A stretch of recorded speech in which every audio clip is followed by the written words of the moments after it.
Hey everyone, I wanted to take this opportunity to kind of fill in some gaps on my business story because I did take quite some time off from posting anything.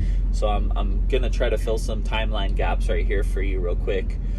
So basically, starting from the very beginning, when COVID hit in 2020, I was told by my job that I would lose quite a bit of work. I worked hourly and commission, but I worked in the print industry, and a lot of printing was slowing down because there wasn't a lot of events and just a lot of setbacks in the community. So I got a call from my boss, and he's like, hey, you're probably going to lose about 40% of your work.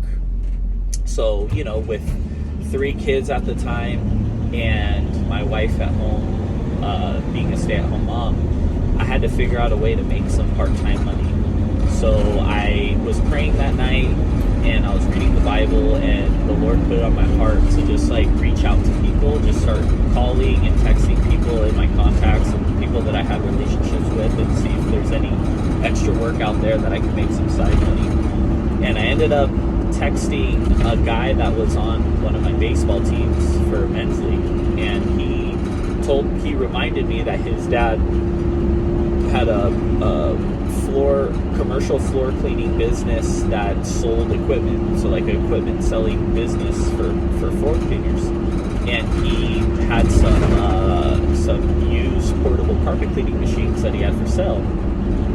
So I remember getting off the phone with him. I YouTubed how to start a carpet cleaning business, and obviously you can start, especially if you're in the industry right now, you can start doing a dry cleaning methods or VLM setup for $500 with an Auric Orbiter, all the way to $80,000 with a brand new setup, with a brand new truck mount, brand new van. So it really depends which path you want to go, if you how much cash you have.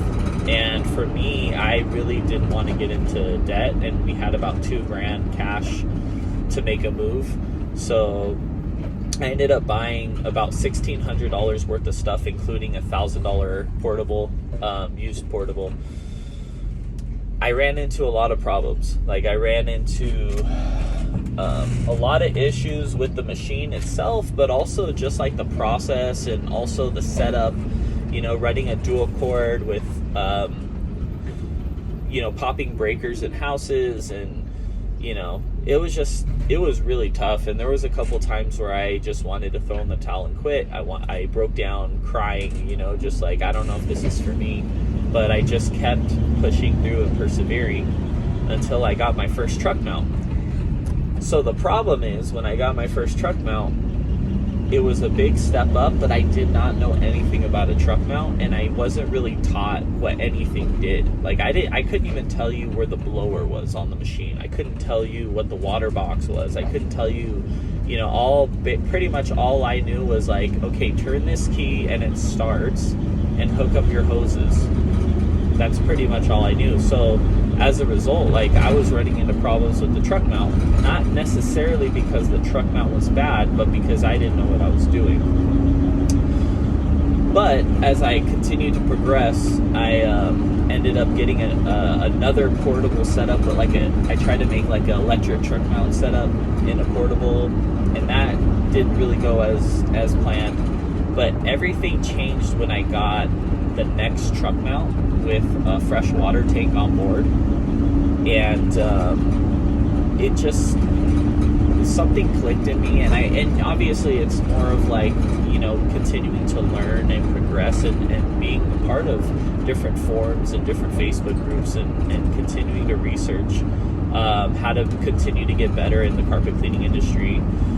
But everything clicked really when I got that truck mount set up. I kind of understood it more. And then about 7 to 8 months later, I got another van with another truck mount that was even better than that one, which is my current setup right now, minus the new machine that I just put in. So it's, there was an auction, $5,500. I got a van with a carpet cleaning machine in it from a janitorial company that was going out of business or something like that. And so yeah, once I got this set up, that's when things really started to take off for me, and really understanding how to operate a truck mount and how to efficiently set up my machine to where my hoses and everything was really accessible and easy to unload and load up, and kind of just really prioritizing certain things in my van that made sense to the way that I wanted to do things. And like I tell people all the time in the carpet cleaning industry, like, my way isn't the best way for you, but from all the experience and failures and successes I've had, the way that I like to set up my van and the process in which I like to do things is the best way for me. And from working with other carpet cleaners in the industry, there's some things that I take from each individual person, and some things that I don't like what they're doing and I don't take. But where I am at is a accumulation of all the different methods and all the different processes that I've seen working with, let's say 10 different carpet cleaners over the years that have took me along with them on ride-alongs and stuff like that. So I'm still growing, I'm still learning, but I feel like I'm in a really good place right now with this foundation that I have under me to continue to build. And I'm hoping that 2023 is the year for me to do that. Well, kind of backtracking a little bit, in 2020, October, I ended up moving, me and my family, we moved to Boise, Idaho. And that was a huge step for us as a family, and we are still here. It's 2023 March now, and this is a great location to do carpet cleaning. The only negative I have about Boise, Idaho, as far as the carpet cleaning industry, is pretty much 5 to 6 months out of the year it's really cold, and to me, 32 degrees and below, even let's say 19 to 40 degrees is cold, because I'm from Los Angeles. But it's, you're dealing with snow, you're dealing with frozen water, you're dealing with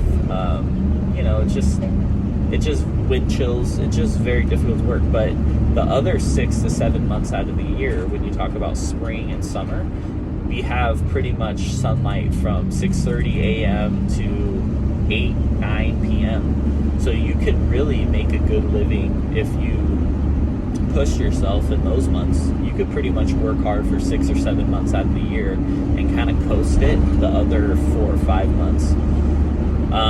So that's kind of what my plan is going forward. Is this, it's March right now. This spring and summer, I'm really trying to push myself hard to make enough money where me and my family can kind of just really take it easy in the winter months, and the late fall months, and hopefully just continue to have reoccurring clientele. Like I said before in a other video, my main foundation clientele wise in my business is property management. I love doing vacancy cleanings. I love going to a house where there's nobody there and there's no furniture, there's no pets, there's no children running around, and it's just, hey, put on your earphones and go clean this house for 1, 2, 3 hours. That's kind of my sweet spot. So my goal is to continue to build really good property management clientele, and in order to do that, I have to be somewhat competitive on my pricing, while not undercutting myself, but I have to provide them a great service that separates me from the competition, and puts me on a level where they're willing to pay maybe a little bit more for my service because I am quick to respond, do a good quality job, thorough, and I take pictures before and after. I let them know about problem issues. I'm on time with the schedule that I say I'm going to be there at. So anyways, I hope that this video kind of just closes up some gaps in my story for you guys, so you can see where I'm at now compared to 3 years ago when I started. So pretty much near the end of March and early April of 2020, I started doing carpet cleaning. So we're pretty much 3 years in now. So I feel like we're in a good spot, and I hope that that encourages you to continue to persevere in things even when they're difficult. Like I said, I almost quit doing the carpet cleaning thing, but God put it on my heart to just continue to press forward, and now I feel like I'm in a good place for the future. So have a good rest of your day.